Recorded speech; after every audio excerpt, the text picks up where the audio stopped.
Oh yes. Hello wonderful viewers. As always, it's me, your Bonathan Matov here at Kisa Projects. We are a home for entrepreneurs where no one can be too young to own a company. We are a licensed and registered company since 27th of January 2017, but we started operations in 2016 on 2nd of December. In this video, I'm going to explain how soap is being manufactured from scratch, or I'm going to give you a thorough review on the science behind the manufacturing of quality laundry bar soap. So, for whoever is manufacturing soap, or those who are intending to enter or to venture into the soap production business, kindly get a pen and a book because this video is meant for you. However, those who are interested in commercial trainings, you are interested in coming for training at Kisa Projects to learn how to manufacture soap for commercial benefits, we charge Ugandan shillings 658,000. For those who just want training that is commercial for the soap production business. However, if at all you want to train and still go back with all the necessary tools and equipment needed for you to start soap production at full throttle, there we charge Ugandan shillings 3 million. You just purchase the Kepart soap production kit. We give you all the tools and equipments and raw materials needed for you to start soap production right from scratch, and still we train you for 3 days how to manufacture quality laundry bar soap that is meant for commercial benefits practically. However, those who are interested in just the course termed as the science behind quality laundry bar soap production that lasts for just 4 hours a single day, we simply charge 250,000 Ugandan shillings. I guess that by now you are having your pen and the paper near you. If at all you are interested in the soap production business, or you are already venturing into the soap production business but things are not working up well for you. Let us start by defining what's meant by the term soap. Now, scientifically, soap is referred to as a salt of fatty acids. When I say that soap is a salt of fatty acids, it means that I have already defined what's meant by the term a salt. A salt is soap. However, that salt should be of fatty acids, and it should be manufactured through a chemical process known as saponification.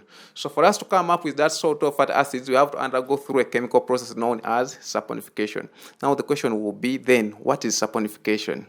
Saponification simply means the hydrolysis of a triglyceride. When I say hydrolysis, I'm meaning the chemical breakdown of a compound due to reaction with water. So the hydrolysis of a triglyceride is what we call saponification.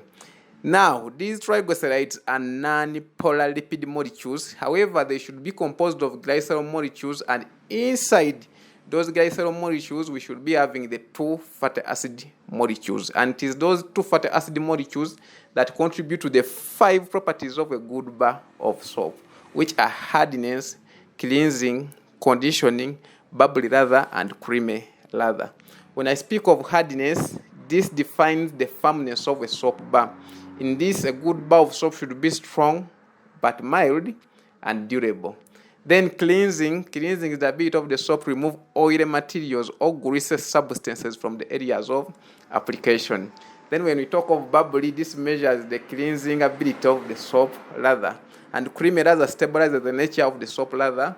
Then finally, conditioning measures the amount of moisture that is left on the skin after rinsing. So all those 5 properties of a good bar of soap, we get them from the fatty acids that tend to remain into our product. Now the fatty acids are subgrouped into 2.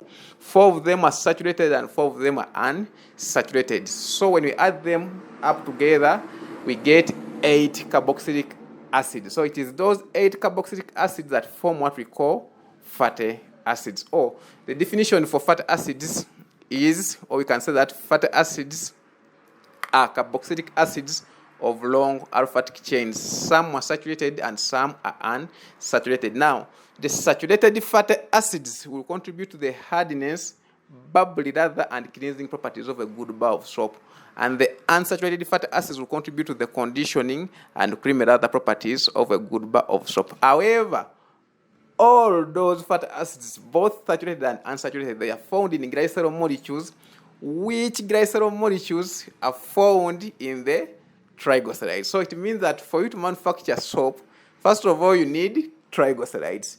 But you should make sure that those triglycerides have glycerol molecules that have a composition of the two fatty acid molecules, because those are your targets. Then we get a strong base that we shall use to treat those triglycerides, and the final product will be a salt, and that salt will be a sodium salt. Hence, we have two types of salts. We have what we call a sodium salt and potassium salt. Sodium salts, these are soaps which are either solid or powdered in nature. Any bar soap, whether laundry, bathing, toilet, or medicated, as long as it is in a bar form, we call it a sodium salt.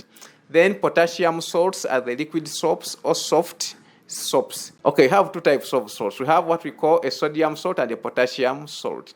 Now, sodium salts are soaps manufactured using sodium hydroxide, and such soaps will tend to remain solid in nature. Those are the bar soaps or even the powdered soap. On the other hand, the potassium salts are soaps that are either liquid or soft in nature. So when you're manufacturing potassium salts, we use potassium hydroxide through the saponification process, or to achieve the saponification. And if at all we are manufacturing sodium salts, we shall use sodium hydroxide to treat the triglycerides. So that process, what we call saponification. But still under saponification, we have two types. There's what we call a one-step saponification and a two-step saponification. Now, a one-step saponification, that is what most people tend to use in manufacturing soap. Because with one-step saponification, we just get a strong base and we use it to treat the triglycerides. Then, the final product will be glycerol and a salt of fatty acids. If you're manufacturing soap using a one-step saponification, the product you will get at the end result will be glycerol and a salt of fatty acids. Caution, this is where you get it wrong. We have been watching very many people manufacturing soap using a one-step saponification, and they are scammed by purchasing powders. If you are using a one-step saponification process to manufacture soap, never buy a powder to manufacture your soap, because it will never work out for you. Now, if you are using one-step saponification process to manufacture soap, the product you get will be having both glycerol and a salt of fatty acids. The product will be having both glycerol and fatty acids. So if you use a powder on such a product, once you put the soap into the soap will tend to come out soft and rough on the skin. So the person who sold to you the powder, when you call him back to complain about the misperformance of the powder, he will start complaining that your soap has a lot of water into it. So to help you overcome that challenge, he will tell you that put the soap on the dryer or under sunshine for the soap to dry first. Now, when you put the soap under sunshine or onto the dryer to dry first, the soap will start to shrink, or it will even vary in quantity. Then after a long period of drying your soap, you'll get it back and you put it back into the powder funnel. First of all, the soap will come into a noodle form, like kind of baggias. Then eventually, you'll change the outer filter or cartridge that brings soap into a funnel, into a noodle form, and you put another mold that will shape the soap into that roundly shape. Now, in that case, if soap helps you and comes out well molded, it will not be firm. Those are kinds of soap that you hold like this, but upon shaking it a little bit, the soap breaks easily. It is not mild and it's not strong. And to make it worse, if you tend to manufacture, let's say, 1,000 kilograms of soap, when you happen to use a powder and you are using one-step saponification, in return, it will give you 600 kilograms of soap. So in that case, you are making a very big loss. Who has to buy a powder? The only person who has to buy a product is that person manufacturing soap using either the continuous method or the kettle boiling method in manufacturing soap. What is a continuous method and a kettle boiling method in soap manufacturing?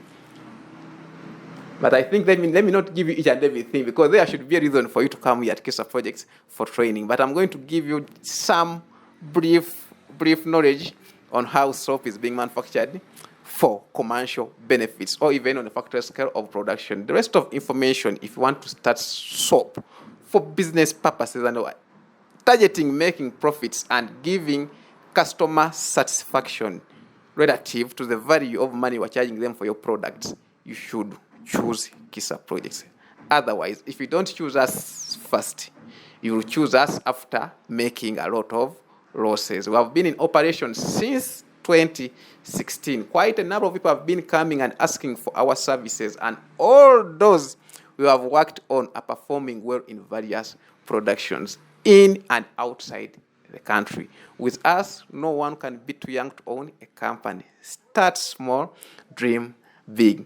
So if you're using either the continuous or kettle boiling method, there you can buy a Peruda. However, a Peruda is the final machine that we need in the soap production process. If at all we need to manufacture soap using two-step saponification. First of all, we first produce what we call a soap base. Now, when you produce a soap base, to produce a soap base, first of all, you have to get our triglycerides. Then through steam hydrolysis, we treat the triglycerides. We don't add any builder or filler, not even color, not even perfume to that salt. Then eventually we use sodium chloride to collect glycerin from our soap salt just manufactured or previously manufactured. Then eventually we get that soap slab and we put it into the crusher or the crushing machine. So it is into the crusher that we add in other additives to either improve on the quality of the soap or to lower on the cost of production so that we can get more profits. So there we can add builders, fillers, color, fragrance oil, and any other extract that you want to add into your soap product, basing on how you want your product to perform. Then eventually we shall collect the crushed soap and we make it pass through a conveyor belt to the fillet roller mill. From the fillet roller mill, soap will go to a vacuum extruder that will produce what we call soap pellets. Then from the vacuum extruder, it will go to the Pruda simplex where it will be molded. Finally, to the stamp and to the cutter that sizes it to the accurate size of soap production. Don't just get overexcited because you saw someone advertising something and you think it will work for you. You need knowledge first to know how something works and when do you need that something before you waste your money towards purchasing that something. Otherwise, you can still spend 100 million Ghana shillings for production business and still doesn't work out for you. And still someone spends just Ghana shillings, 50 million or even less than that, and he succeeds in soap production in a very short period of time. All what you need to succeed in soap production is to get thorough, legit knowledge that will work out for you and to know what you need and when do you need it and the purpose as to why you need it. Another common problem, some people are just entering production because they want to make money. That is totally too wrong. You should enter production because there is a problem you have seen into the existing products that you want to overcome, so that you add value to your commodity, and hence customers will have a reason to leave the brand they have been supporting to come for your brand. Now, this one is calling me and disorganizing my information for you. However, a short break, I'm coming back. Let me first receive this customer. Wow.